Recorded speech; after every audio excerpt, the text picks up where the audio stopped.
اب وہ فساد کی جڑ جس کو آپ کہتے تھے ان کو معاف کر دیا امریکہ کو، خان صاحب کہتے ہیں درگزر سے کام لیتے ہیں وہ اب، تو پھر ان کے حوالے سے بھی کوئی بات چیت کے بارے میں سوچیں آپ کے، یا ان کے ساتھ مذاکرات کی کوئی گنجائش نکلے یا پارلیمان میں ان کے ساتھ بیٹھنے کی؟ یار 3 میٹنگ امپورٹنٹ ہوئی، نیشنل سیکورٹی کونسل کی میٹنگ ہوئی،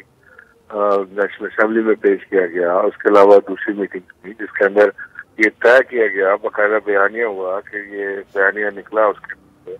کہ یہ ایک مداخلت ہے۔ اب آپ سازش نہ مانے، مداخلت کہہ دیں یا ڈیوٹی کہہ دیں، تو وہ بات تو اپنی جگہ اٹل ہے، وہ ہے۔ اور اس کے بعد اس میں کیا گنجائش رہ جاتی ہے کہ ظاہر ہے کہ پی ڈی ایم کی حکومت نے پی ٹی آئی کے لوگوں کو سندھ ہاؤس میں بلا کے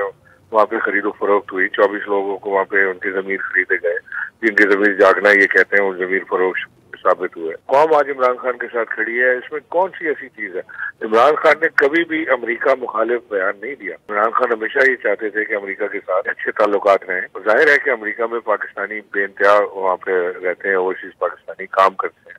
امریکہ سے ریمیٹنس پاکستان آتی ہے، ہم امریکہ سے کیسے بگاڑ سکتے ہیں؟ لیکن ہمارا بیانیہ صرف اتنا تھا کہ ہم امریکہ سے دوستی چاہتے ہیں، ڈکٹیشن نہیں۔ اس میں کون سی ایسی بات ہوگی کہ جو ہمارے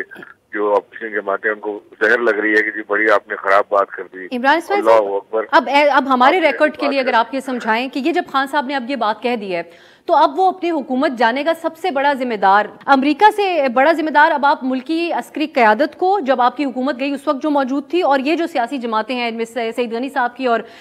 کامران مرسا صاحب کی جماعت شامل ہے، ان کو آپ زیادہ بڑا اب ذمہ دار سمجھتے ہیں اپنی حکومت بھیجنے کا؟ ہم نے کبھی بھی عسکری جماعتوں کو اس کا ذمہ دار نہیں ٹھہرایا۔ ہم نے جتنا ذمہ عسکری قیادت کو دیا وہ صرف یہ دیا کہ جس وقت ملک میں غدر ہو رہا تھا